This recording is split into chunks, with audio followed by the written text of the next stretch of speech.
15 years later, this boy will be found, and what he tells investigators will bring the entire case to a standstill.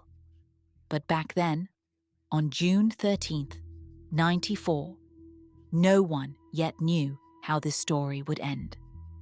That evening, Nicholas Barclay was playing basketball at a court a couple of blocks from home. San Antonio and Texas, the heat near 40 degrees. And in such cities, in the summer, there is not much to do but wait for it to get dark. Nicholas was short for his age, 1 meter, 42, 36 kilograms, blue eyes, light brown hair, and a noticeable gap between his front teeth. On his left hand, he had a tattoo, the letter T between his thumb and index finger, a J on his shoulder, and L and N on his ankle. For his years, he knew the street better than the school curriculum.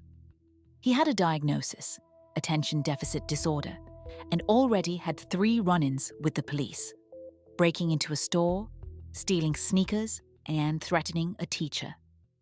And so the next day, June 14th, a court hearing awaited him, where they were to decide whether to send him to a secure facility or not.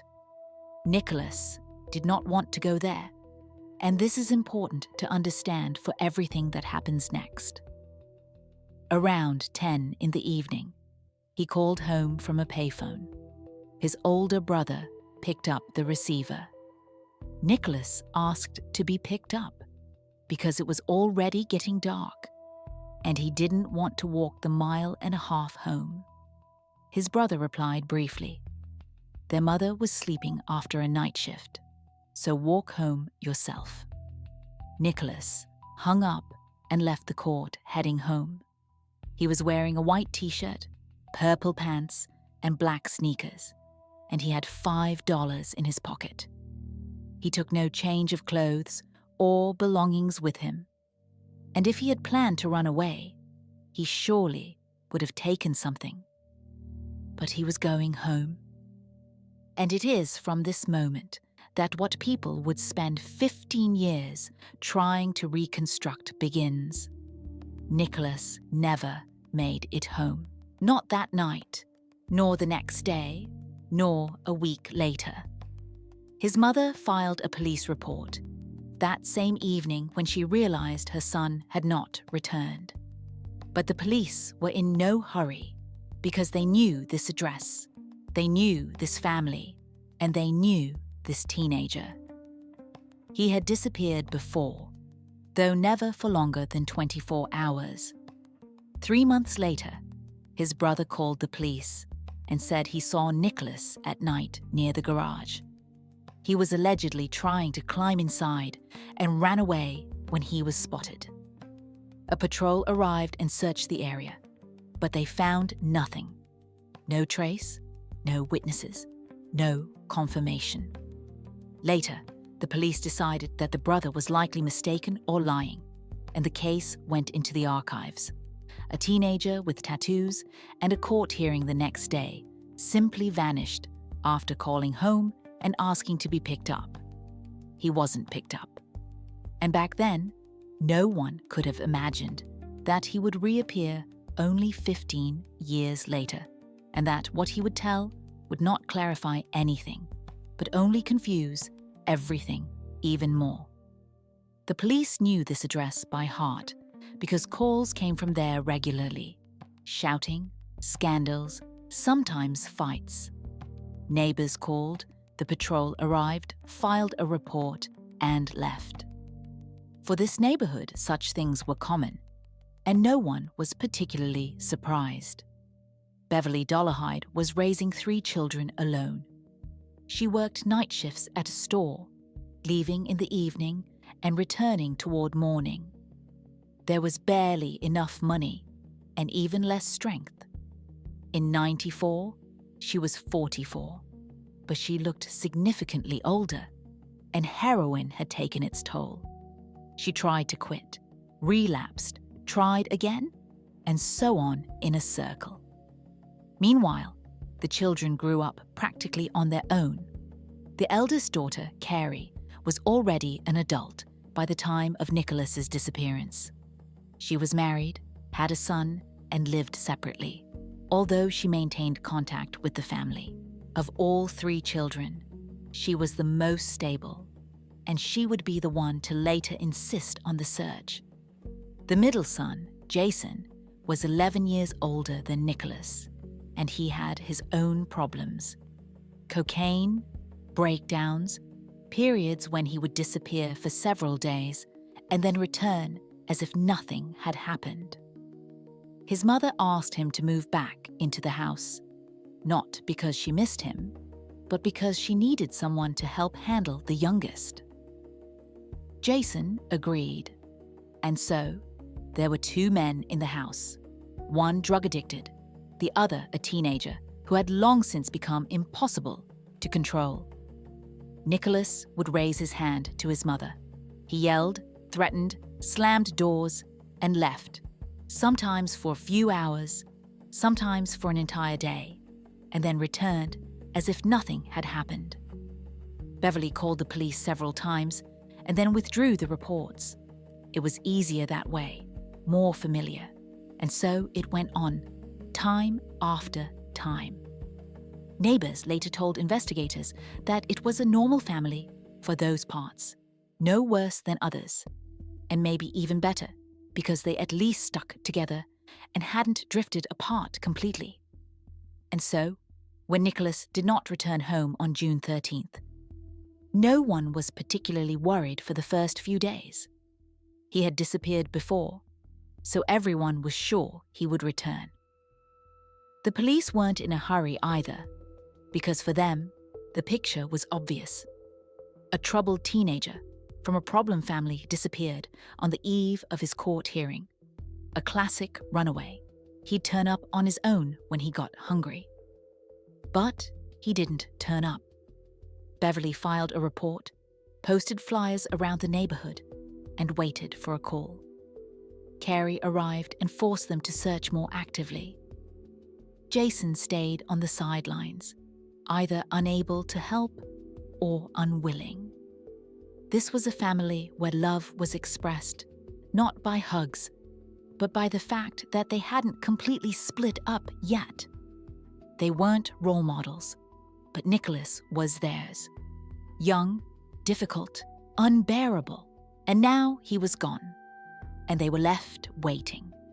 The police classified the case as a voluntary departure from home, not a kidnapping, not a crime, but simply a runaway, troubled teenager on the eve of trial, a standard story for such cases, and therefore no large-scale search was organized.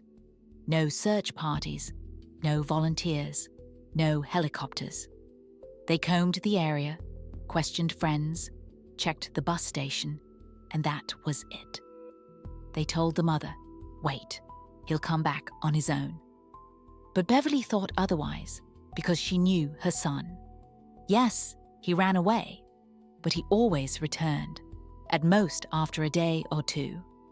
That evening, he didn't take any things with him, no clothes, and in his pocket, he had only $5, which wouldn't even rent a room for the night. She was sure someone picked him up in a car, some stranger. Nicholas was afraid of no one and could get in with anyone. She knew that too. But there was no evidence, there were no witnesses, and there were no cameras on that stretch of road. A mile and a half from the basketball court to the house, and somewhere on that short stretch, he simply disappeared, as if he had dissolved into thin air. The summer of '94 ended, then autumn passed, then winter came. The posters with Nicholas's photo on the poles faded, the paper buckled from the rain, and the phone remained silent. After her son's disappearance, Beverly went to rehab and quit heroin, or almost quit. Perhaps for the first time in many years, she had a real reason to hold on, to wait, and not give up. Carey continued to live her life with her husband, son, and job, but she did not break contact with her mother. She visited, helped, and every time asked if there was any news. Jason, after that call in September, when he allegedly saw Nicholas at the garage, reported nothing else. The police didn't believe him. His mother also doubted him, and he himself seemed no longer sure of what he saw. He continued to live in the same house, worked when he could, and the cocaine never went away. The case was officially moved to the cold archive with the status of missing person, presumed runaway. No leads, no theories, no suspects. One of thousands of such cases across the country where a teenager left home and didn't return. It happens. A year passed, then a second, then a third. Nicholas was growing up somewhere, if he was alive, and if not, he was never found. 3 years of silence, 3 years of complete emptiness. And then, in October '97, the phone rang in Beverly's house. The call came to the National Center for Missing and Exploited Children in Virginia. On the line was a man who introduced himself as an employee of a shelter for minors in the Spanish city of Linares. He spoke English with a noticeable accent and reported that they had an American teenager. The boy was frightened, hardly spoke, and claimed he had been kidnapped several years ago and taken to Europe. The center requested a description, and the man on the other end of the line dictated. Average height, thin build. He says his name is Nicholas, but he is afraid to give his last name. The operator checked the database, and the description matched several open cases. But when Texas and the approximate year of disappearance, 93 or 94, were added, only one name remained. Nicholas Patrick Barclay from San Antonio, missing since June '94. The center sent photographs and a missing person flyer to Spain. A few hours later, confirmation arrived. The boy identified himself in the photograph and said that yes, it was him. And this is where the strangest part begins, because the story he told sounded like a movie script. According to him, he was kidnapped while walking home. People in uniform, possibly military, took him out of the country first to Mexico and then across the ocean to Europe. For 3 years, he was kept in basements somewhere in Europe, used for their own purposes and passed from hand to hand. He was not alone there. Others were nearby.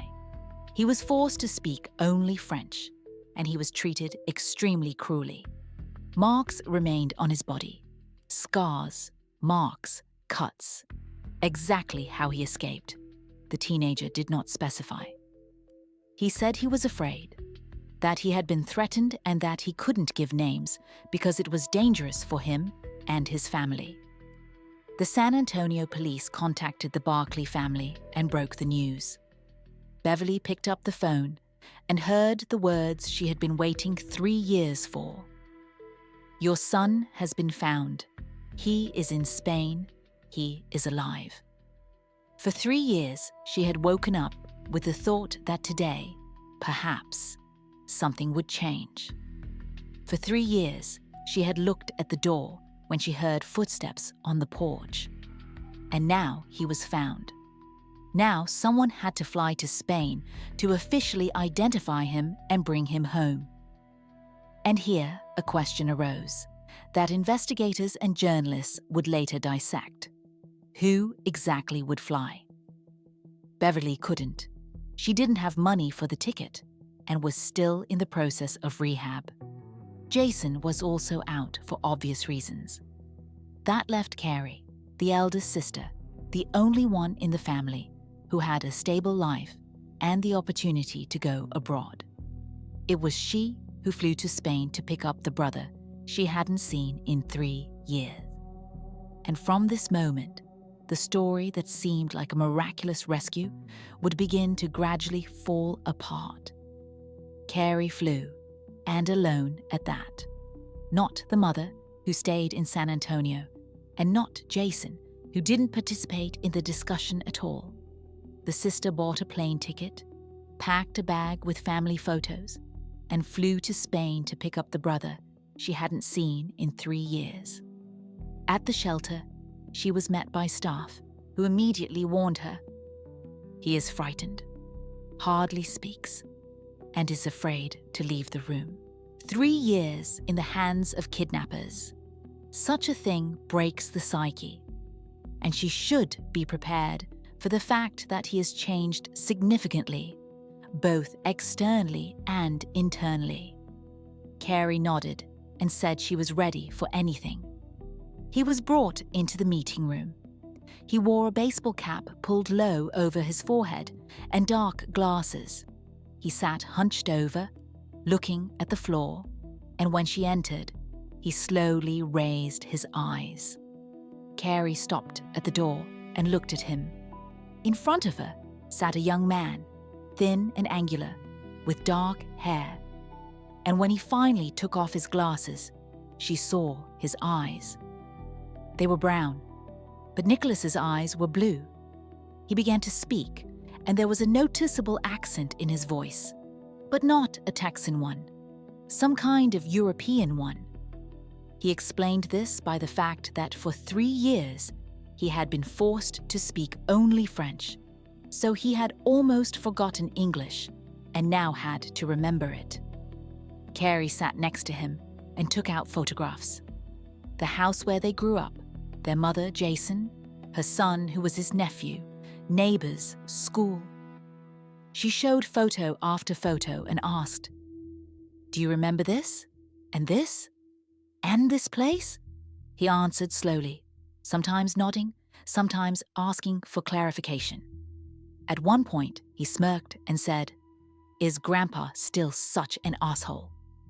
And this phrase, apparently, shifted something. Carey looked at the person in front of her and saw that he was older than he should be, taller, with different facial features and a stranger's voice. But he knew about Grandpa, knew the names of family members, and knew the house address. She sat with him for over an hour, asked questions, listened to answers, and tried to understand what she was feeling. Then she stood up and went to the judge who was handling the case. And here is a moment that would later be analyzed again and again. Carey said, "This is my brother. I am taking him home." She signed all the necessary documents and swore under oath that the person before her was Nicholas Patrick Barclay, a citizen of the United States. Based on her testimony, the American consulate issued him a new passport, and 2 days later, they boarded a plane together. She was taking him to Texas, to the mother who had been waiting for this moment for 3 years, to the brother who that night didn't want to pick him up from the basketball court, and to the house he left on June 13th and never returned to. She was bringing home her brother, or the one she decided to consider her brother. The man Carey was taking to Texas was not actually named Nicholas Barclay. His real name was Frédéric Pierre Bourdin, and he was born in France, in the city of Nanterre, on June 13th, 1974, exactly 20 years before the day the real Nicholas disappeared. He never knew his father. His mother said it was a married Algerian named Cassie, but maybe that was true, and maybe not. She didn't really remember herself. Frédéric was raised by his grandmother and grandfather in Nanterre, and he grew up without warmth, without attention, and without the feeling that anyone needed him. At some point, he simply left home, reached Paris, and moved on from there. Shelters, streets, other people's houses, random people. By the time he reached adulthood, he had no profession, no documents, and no future of any kind. But he had something else, a skill he had honed practically to perfection. He knew how to become another person, The first time he passed himself off as a teenager, he was already an adult. He went to a shelter, called himself an orphan, and said he was 15. They believed him, gave him a bed, food, and care. He lived there for several weeks until he was exposed.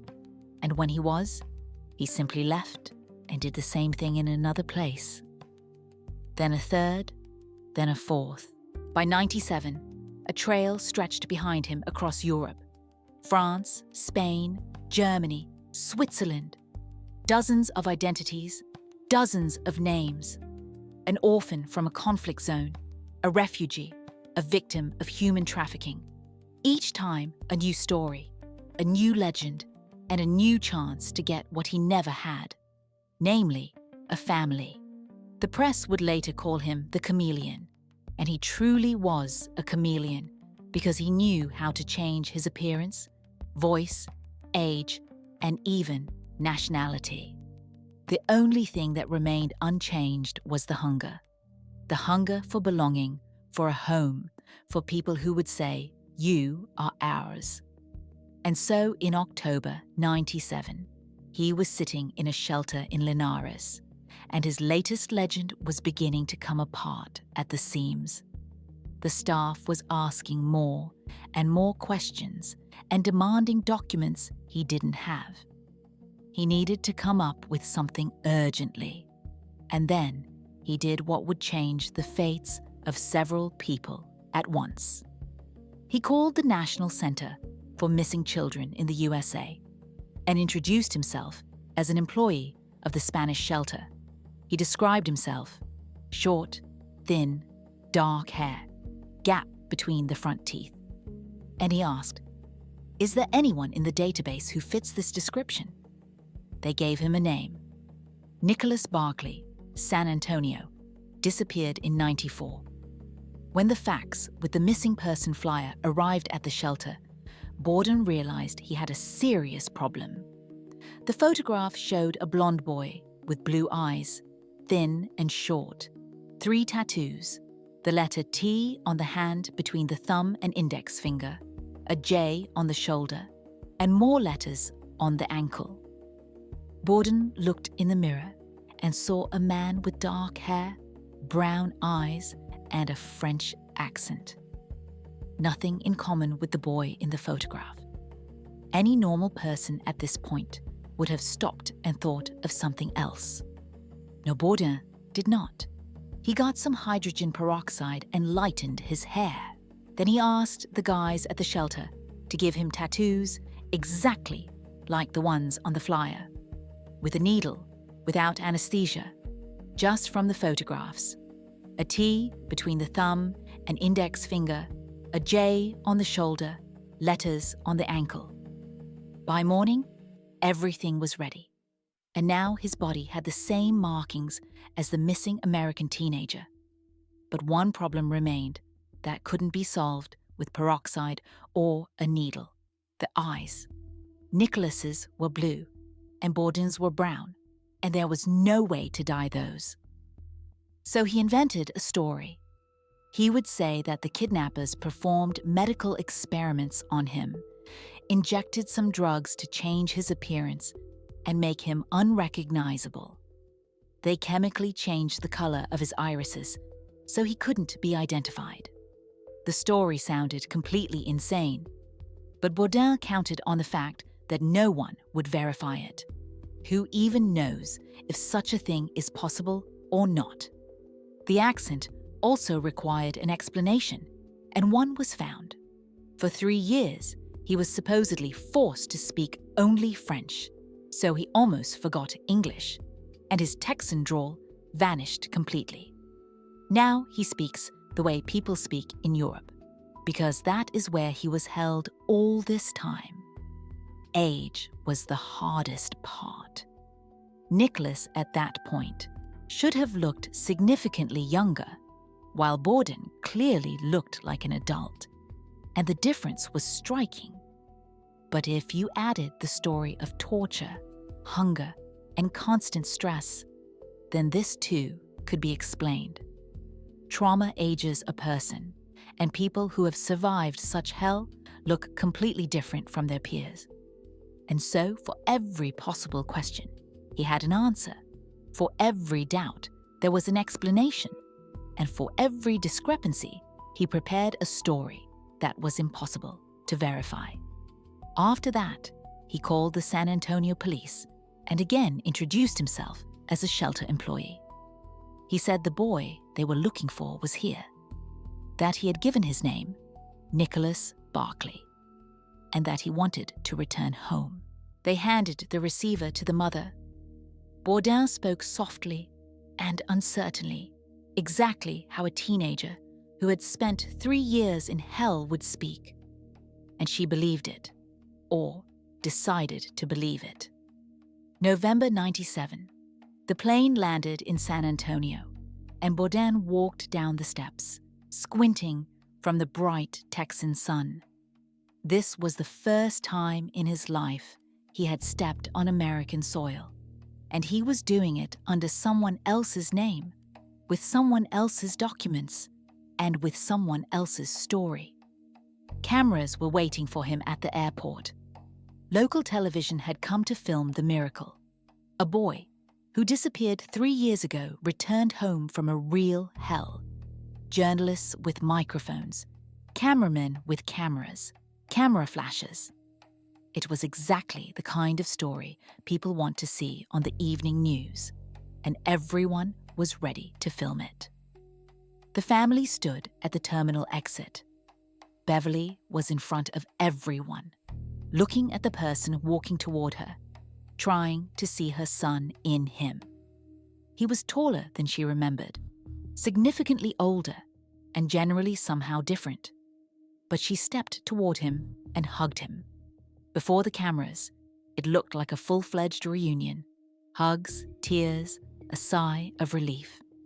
Journalists filmed every second because it was the perfect image for the evening broadcast. Carrie stood nearby and smiled. Her husband Brian stood slightly behind, and her nephew Cody, Carrie's son, looked at his uncle with curiosity. He was glad Nicholas was finally back. But Jason was not at the airport, and back then, no one gave it much importance. Bourdin was taken to Carrie's because he would live with her in a trailer on the outskirts of the city. A small house, cramped rooms, and 2 children. He was given space in Cody's room, having to sleep on the floor, but that didn't matter. The main thing was that he was here. He was home, and he was now Nicholas. The first days passed in a kind of euphoria. Neighbors stopped by to say hello, relatives called, and everyone wanted to see the boy who had returned from nowhere. Bourdin kept quiet and hardly spoke, and when asked why, he explained it by trauma and said he needed time.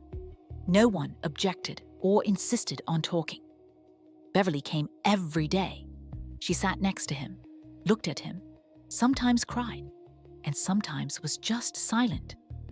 Bourdin didn't understand exactly what she saw when she looked at him. Her son, a stranger, or something else, namely, the opportunity to finally close a door that had stood open for 3 years. And here is what surprised him most of all. He was sure it would be difficult, that he would be exposed within a week, that someone would look closer, ask the right question, or demand some evidence. But no one asked questions. No one demanded evidence. They just accepted him, without DNA analysis, without checking fingerprints, without comparing old and new photographs. They just accepted him, and that was it. Bourdin lay at night in someone else's house, in a foreign country, under someone else's name, and thought of only one thing. Could it really be this simple? He was enrolled in school. Nicholas Barclay returned, traumatized, but alive, sat at a desk alongside teenagers. Teachers looked at him with sympathy because the story of the kidnapping and return had already spread throughout the county. No one expected much from him. The main thing was that he was here and trying to return to a normal life. His classmates looked at him differently. He was strange, too adult and too quiet. He spoke with an accent that was unlike anything familiar and moved not like a teenager, but like a person who had long since outgrown school hallways and found himself in them by accident. At home, Bourdin studied the family. He looked at the photographs on the walls, memorized names, dates, and events. Cody told him about the real Nicholas, what he was like, what he liked, who he was friends with, and what he played. Bourdin listened and absorbed every detail, because the more he knew, the easier it was to play the role. Beverly continued to work. She arrived in the evening, had dinner with him, and left again. Conversations between them were short and superficial. She didn't ask him about his 3 years in captivity, and he didn't offer details. It was as if both were afraid to hear something they wouldn't be able to live with. Carrie behaved differently. She controlled practically his every step. When he didn't know something he should have known, she would prompt him. "Do you remember the Johnson neighbors? Remember how we went to Grandma's for Christmas? Remember the dog we had in the yard?" She literally filled his memory with recollections, one after another, like cards in a filing cabinet. And then, a month and a half after the return, Jason appeared.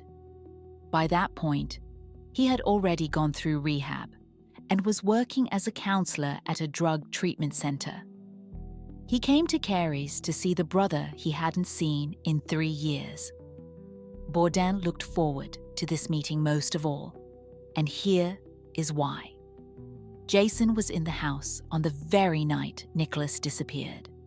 Jason had spoken to him on the phone and refused to pick him up. Jason might know things the other family members didn't. They met in the trailer's living room. Jason looked at him for a long time and said nothing.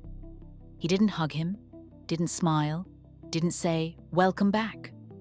He just stood and watched. Then he said only 2 words, "Good luck." After that, he turned and left.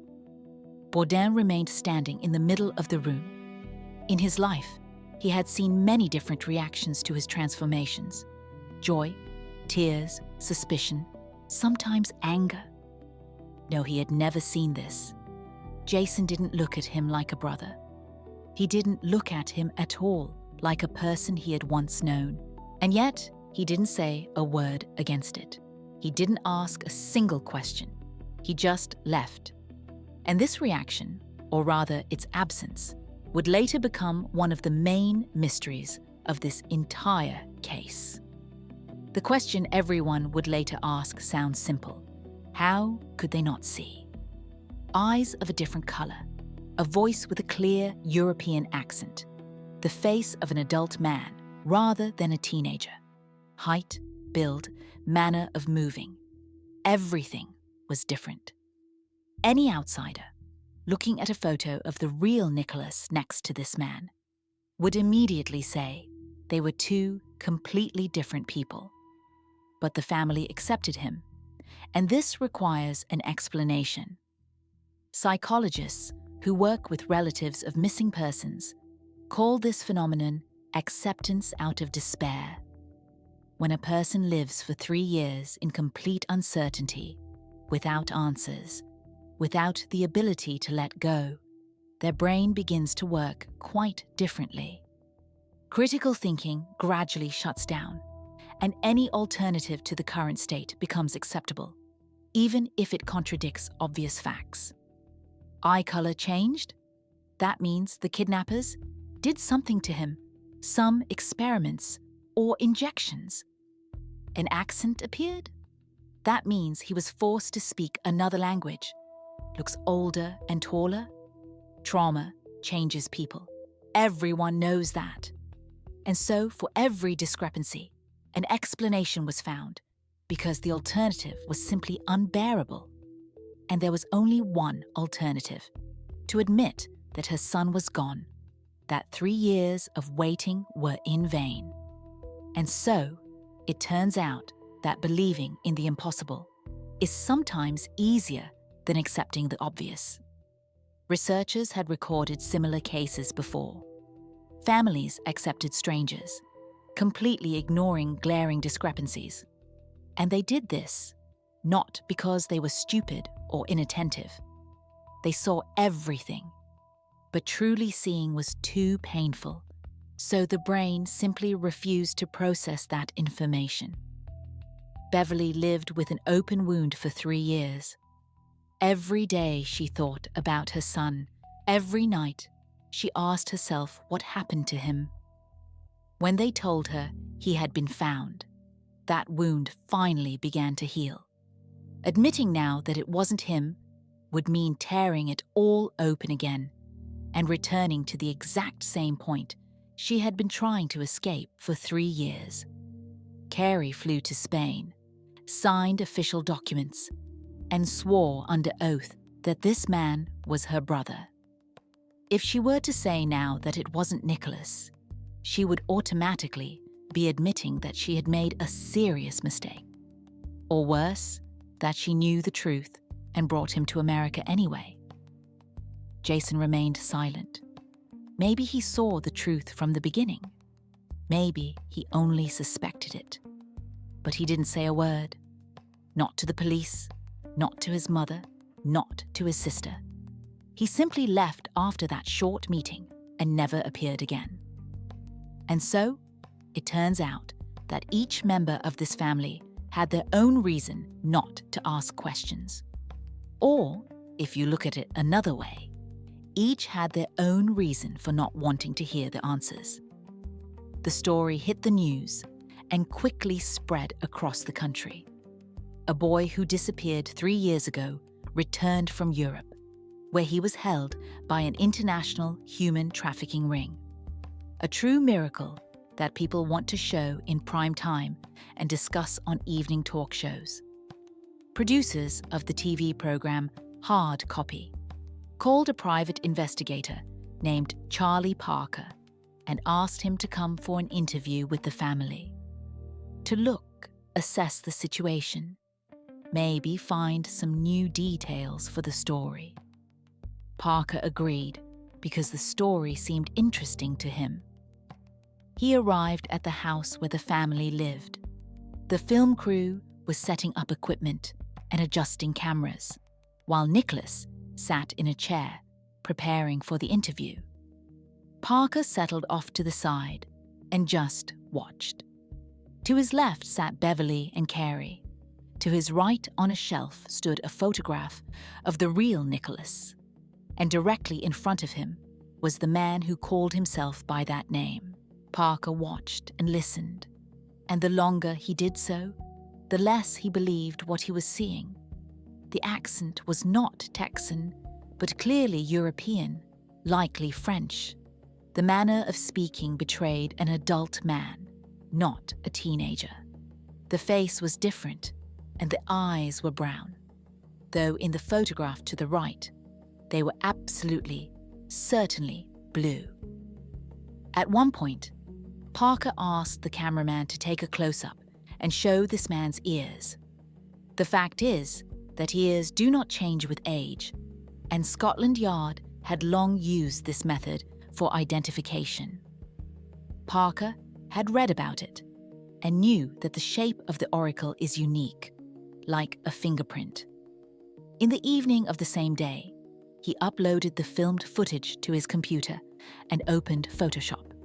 He placed 2 images side by side, the ear of the real Nicholas from an old photograph and the ear of the man from today's interview. And here, everything became obvious. They didn't match, and not even close. The shape was different. The curve of the lobe was different. The position of the cartilage also differed. These were the ears of 2 completely different people. Parker called Beverly and told her straight, "This is not your son. I compared the photographs, and the ears don't match. She didn't believe him, and judging by everything, didn't even want to discuss the subject. Then he called the FBI. An agent named Nancy Fisher listened to him, but was skeptical of the information. The family had officially recognized this person. The documents were in order, and the American consulate had issued him a passport. Who was Parker to argue with all that? Furthermore, the FBI warned him not to interfere in a possible federal investigation because it could be seen as obstruction of justice. Parker hung up the phone and looked again at the photographs on his computer screen. He knew exactly that he was right, and he was not going to stop there. And it was precisely his stubbornness that would ultimately trigger the chain of events leading to the exposure of this entire story. Parker began digging deeper, and this time not only into the imposter, but also into the Barclay family itself. He returned to the night Nicholas disappeared, to June 13th, 1994. Around 10 in the evening, the boy called home from the basketball court and asked to be picked up. Jason answered that their mother was sleeping after a night shift, so let him walk. Nicholas hung up and left the court, heading home. 1.5 miles along a familiar road, and he didn't arrive. And here, Parker asked himself a question the police for some reason hadn't asked 3 years ago. What exactly was happening in the Barclay house that evening? He began talking to neighbors, and one of them remembered something important. On that night, screams, loud and angry, were coming from the Barclay house. One of the neighbors even called the police. A patrol arrived, but the call was cancelled with the standard phrasing, family quarrel, situation under control. A report was not filed.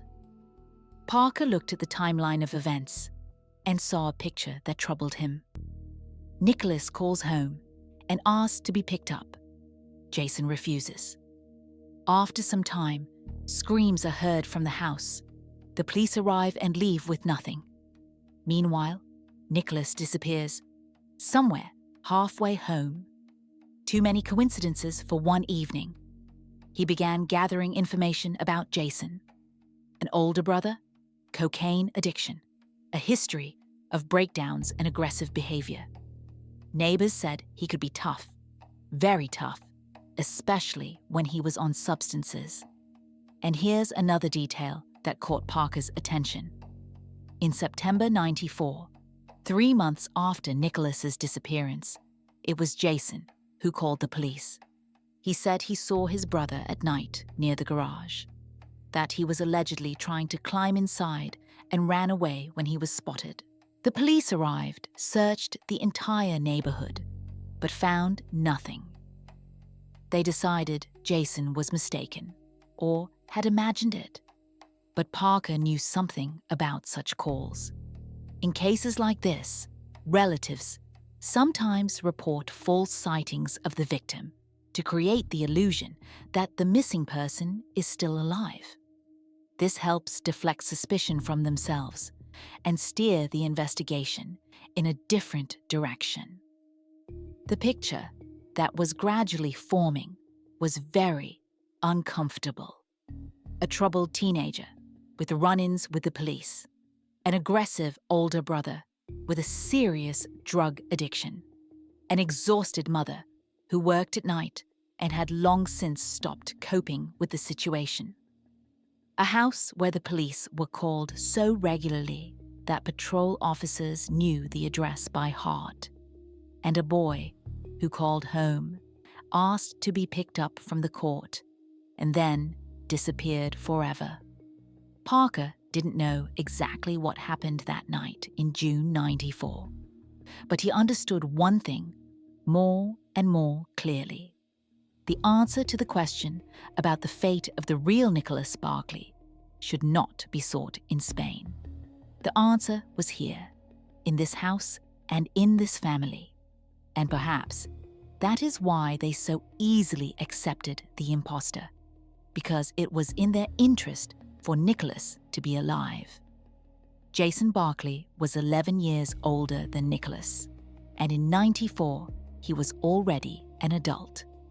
Cocaine appeared in his life long before his brother's disappearance, and by that point, he had already gone through several cycles: relapses, withdrawals, short periods of clarity, and then relapses again.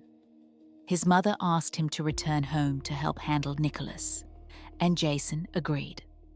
Thus, there were two men in the house, a drug addict and a teenager who had long since become impossible to control.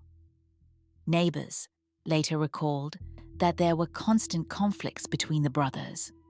Nicholas wouldn't listen to anyone, and Jason tried to discipline him, and sometimes it went too far. Screams, slamming doors, and at times sounds that resembled blows. The police were called more than once, but each time it ended the same way. A family quarrel, the situation is under control, no report is filed. And so, on that very night, June 13th, Jason was home. It was he who answered Nicholas's phone call. It was he who refused to pick him up from the basketball court. And he was the last person to speak to his brother before he disappeared. And then screams came from the house, the police arrived, and then there was silence. Parker talked to people who knew the family well, and the picture became increasingly grim. Jason could be very tough, and on substances, he became completely unpredictable. He lashed out at his mother, lashed out at his younger brother, and he was not always able to control himself. FBI investigators also took notice of Jason, but this happened later, after the imposter had already been exposed. Agent Nancy Fisher tried to talk to him, but he avoided meetings and refused to engage. When they finally managed to interrogate him, he behaved distantly and almost with indifference. He answered questions about his brother in monosyllables and expressed neither grief, nor joy, nor even simple interest in what had happened. And that was when Fisher asked him directly, "Did you know the person in your house was not Nicholas?" Jason replied, "Yes, I knew." She asked, "Why didn't you tell anyone?" He simply shrugged and replied, "I didn't care. This was not the answer of a man who had lost a brother and waited 3 years for his return. This was the answer of a man who knew for certain that his brother was never coming back. A man who, perhaps, knew exactly what had happened to him." Parker also met with Jason several times, asking questions and pressing him harder and harder. At one point, he told him straight to his face, "I know you are involved in Nicholas's disappearance." Jason just stared back at him in silence. He didn't deny it, didn't defend himself, and didn't get indignant. He just stared. A few weeks after that conversation, Jason was gone, and this moment would become another point in the case that would remain forever unanswered. February 1998. By this time, 5 months had passed since Nicholas returned to America. Parker had not given up and continued to pressure the FBI, demanding a full identity check of this person. Agent Nancy Fisher finally obtained a court order for compulsory fingerprinting and a DNA blood sample. Nicholas resisted, and the family was also against it. But you cannot go against a court order, and the procedure was carried out anyway. The fingerprints were sent to Interpol, and the reply came surprisingly quickly. Frédéric Pierre Bourdin, a French citizen, born in the city of Nanterre. He was on an international wanted list on charges of fraud and forgery. Known to the police of several European countries as a serial imposter, his nickname in the databases was the Chameleon. It was not Nicholas Barclay. And now it was officially proven. On March 6, 1998, Parker met with Bourdin in a roadside diner. They sat at a table and ordered pancakes. Parker looked at the man across from him and thought about how, for 5 months, this Frenchman had lived in someone else's family, slept in someone else's house, and carried someone else's name. And no one, not the mother, not the sister, not the police, had stopped him during all that time. At one point, Bourdin looked up from his plate and said, "She is not my mother, and you know that perfectly well." Parker remained silent and waited for more. And then Bourdin uttered what put an end to this part of the story. "My name is Frédéric Bourdin. I am French, and Interpol is looking for me." 2 hours after that conversation, FBI agents came for him. He was arrested right there in the diner. Handcuffs, a protocol, a car with flashing lights at the entrance. The performance that had lasted 5 months was finally over. But for the investigators, everything was just beginning, because they now faced questions for which there were no simple answers. Bourdin was a fraudster. That much was clear and proven. But how could he live for 5 months with a family that should have recognized their own son? How did the mother not see that the person before her was a complete stranger with a different eye color and a European accent? How did the sister, who flew to Spain and swore under oath that this was her brother, not notice such obvious discrepancies? There were only 2 possible explanations. Either they were so blinded by grief and the desire to have Nicholas back that their brains simply refused to see reality, or they knew everything from the very beginning and kept silent because it was beneficial for them for Nicholas to be alive and returned home. After Bourdin's arrest, the FBI began to look at the Barclay family with completely different eyes. From that moment on, the investigation, which began as a fraud case, gradually turned into something much darker. During interrogations, Bourdin spoke willingly, but he talked less about himself and more about the Barclay family.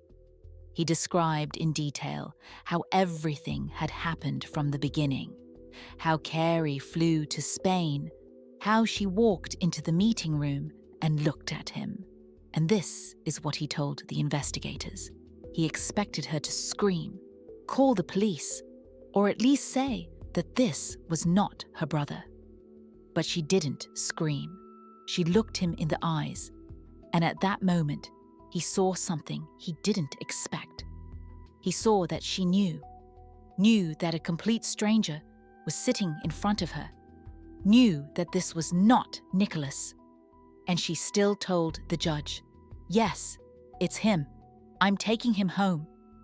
She didn't believe me for a second, Bourdin told investigators. But she decided that I would be her brother. It was her own decision, not mine.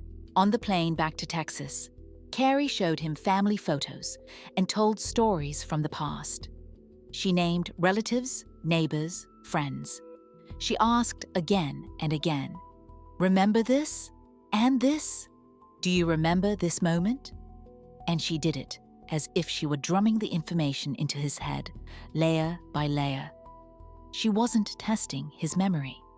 She was creating it. And here, Bourdin said a phrase that would later be quoted in all materials about this case.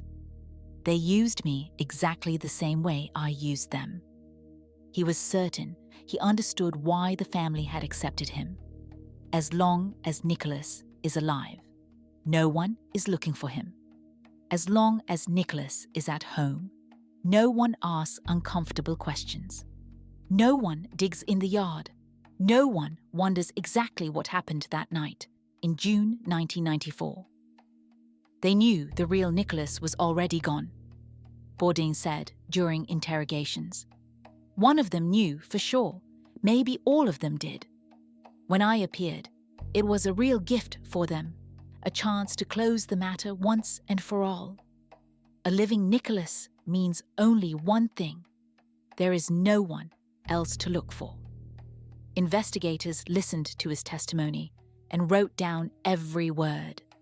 They simultaneously disbelieved him and believed him because the situation was too strange for simple explanations.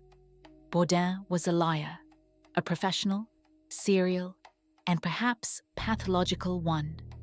Everything he said could have been another manipulation or an attempt to shift the blame onto others.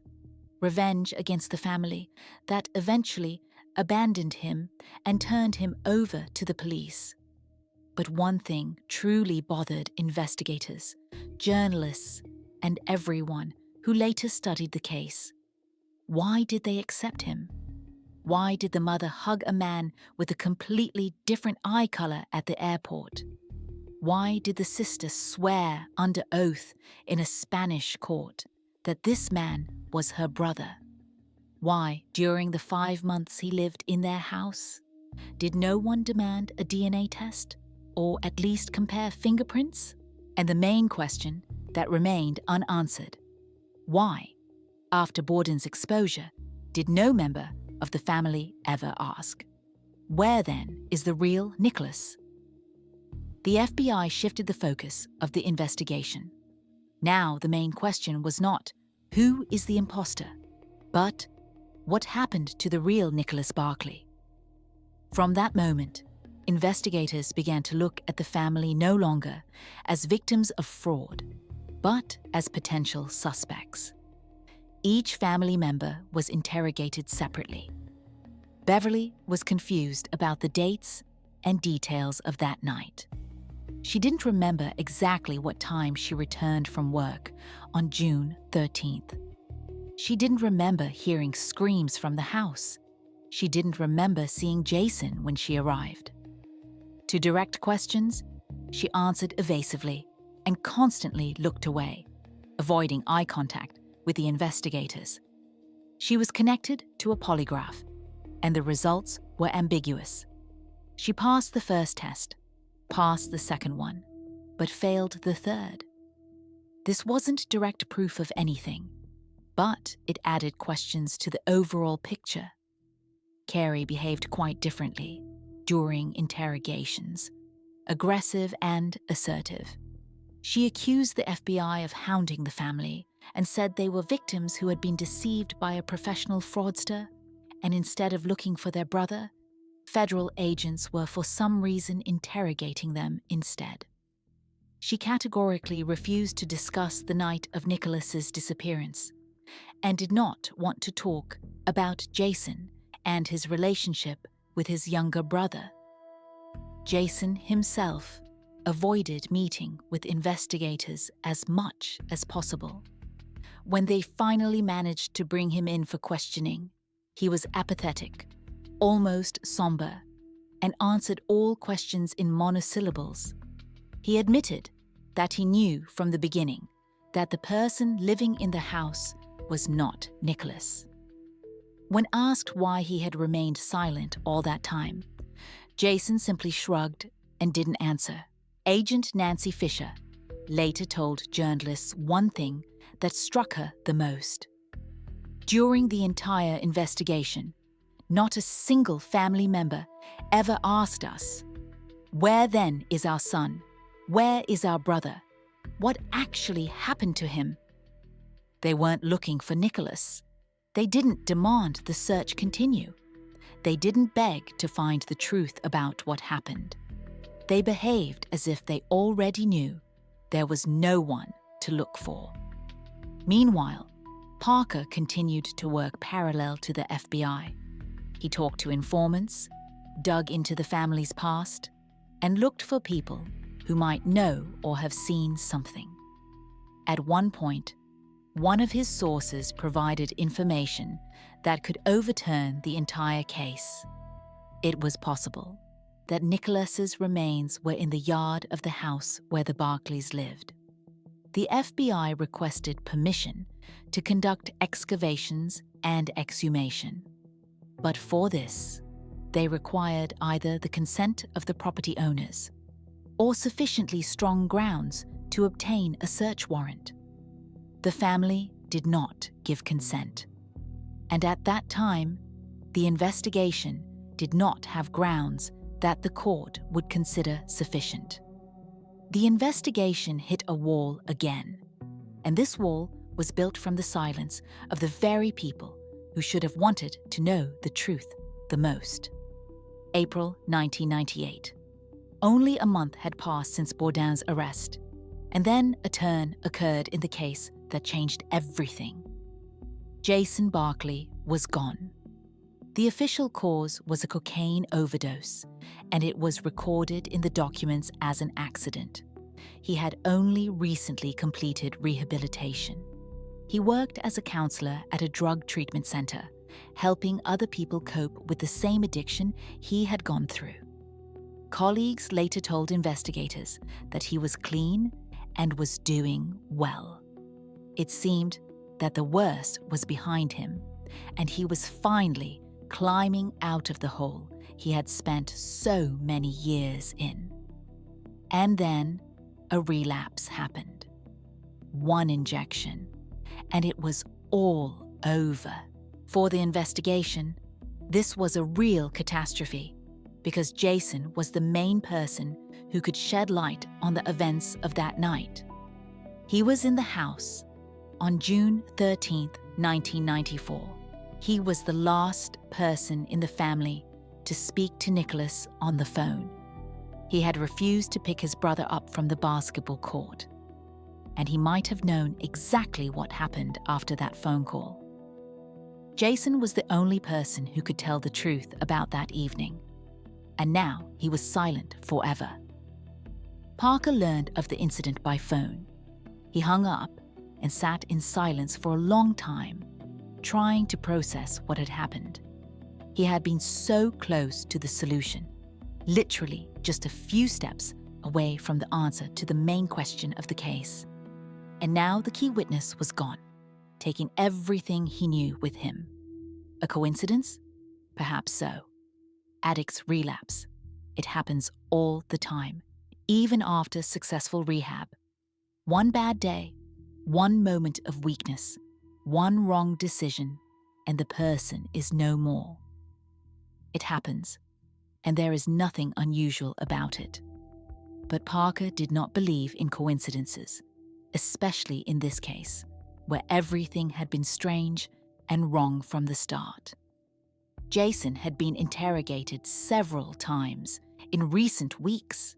He was being pressured from all sides. The FBI was asking questions he clearly didn't want to answer.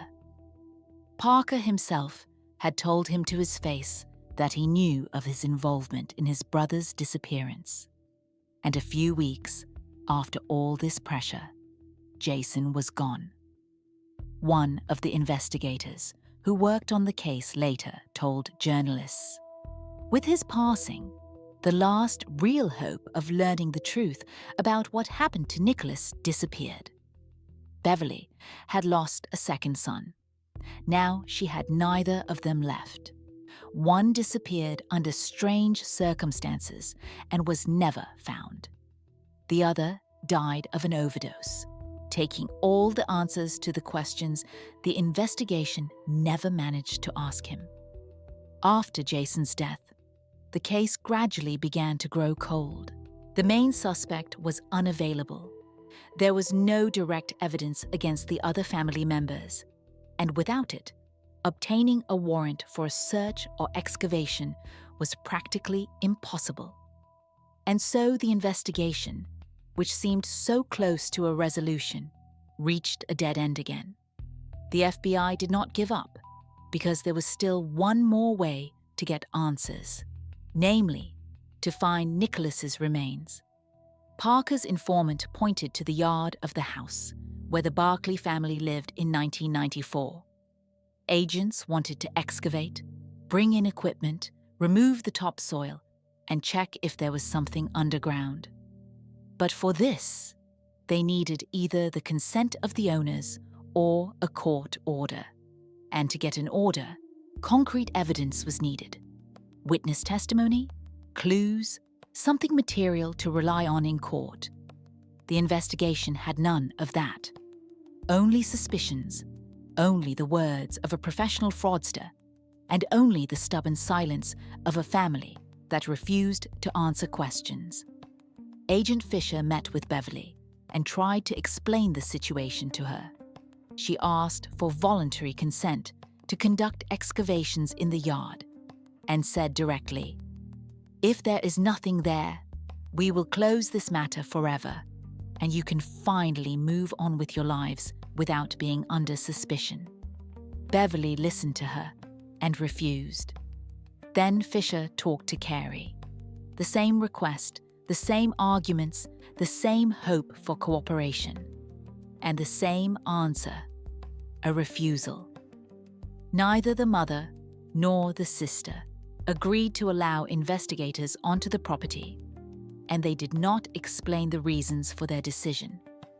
Without the family's consent and without sufficient grounds for a court order, it was legally impossible to conduct an excavation. The prosecutor's office studied all the collected materials and issued an official decision. The available evidence was insufficient to bring charges against any member of the Barclay family. The case was effectively closed. Bourdin was sentenced to 6 years in federal prison, which was 3 times the standard sentence for such crimes. The judge took into account the moral suffering he caused to the family of the missing person, the suffering of a family that, perhaps, suffered for a completely different reason and from completely different memories. Nicholas Barclay was never found, alive or otherwise. His case remained in the official status of missing person, which formally meant he could be anywhere. Formally, hope for his return still flickered. But everyone who worked on the case perfectly understood the real state of affairs. There was no hope. The teenager who called home on the evening of June 13, 1994, and asked to be picked up from the basketball court never made it home. And he never would. And those who knew why it happened and exactly what occurred on that short stretch of road continued to remain silent. And that silence, by all appearances, they intended to keep until the end. Everything in this story aligns, not as legal proof, but as a logic that explains the behavior of every participant. And this is the picture that emerges if you look at everything that happened from this point of view. The family didn't accept Bourdin because they were deceived, not because grief clouded their minds and turned off their critical thinking, and not because they so desperately wanted to believe in a miracle. They accepted him because they needed to, because a living Nicholas solved a very specific problem for them. As long as Nicholas is alive, no one looks for him. As long as Nicholas is at home, no one asks uncomfortable questions. No one digs in the yard. No one wonders why screams were heard from the house that night. And no one asks exactly what Jason did after he hung up the phone. And now, look at the details that seemed strange before, and now make sense. Carey flew to Spain alone. Not the mother, but her. The first contact with the imposter. The first assessment of the situation. The first and main decision. She looked at a man with brown eyes, a French accent, and a completely alien face, and told the judge, "This is my brother." She signed official documents and swore under oath that she recognized him. Why did she do it? Perhaps because she knew one simple thing. The real Nicholas was never coming back. On the plane home, she wasn't testing this man's memory. She was creating it. She was putting memories into his head that he didn't have and preparing him for the role He was to play for everyone else. Jason saw the imposter in the living room of the trailer and said only 2 words. Good luck. He didn't hug him, didn't cry for joy, didn't scream that it wasn't his brother. He just wished him luck and left. This behavior also makes sense if you assume he knew. This person is not a threat. This person is a cover. Beverly hugged a complete stranger in front of television cameras at the airport. She did it because the cameras were filming, and because that is exactly what a happy mother who has waited for her son's return should look like. The alternative, to tell the truth on camera, was simply impossible for her. Bourdin thought all this time that he was a predator who had found a vulnerable family and taken advantage of their grief. He was wrong. He found a family that was hiding something much more terrifying than common fraud, and they used him exactly the same way he used them. What exactly happened that night of June 13th? There is a version that cannot be proven in court, but explains absolutely everything. Jason, who was under the influence of substances, a breakdown that happened after the phone call, harsh treatment that went too far and ended in tragedy, a mother who helped cover everything up, a sister who found out about it later and decided to keep silent. When the imposter from Spain appeared, they saw it as a chance to close the door forever and bury all the questions along with the answers to them. Bourdin served his 6 years, was released, and returned to Europe.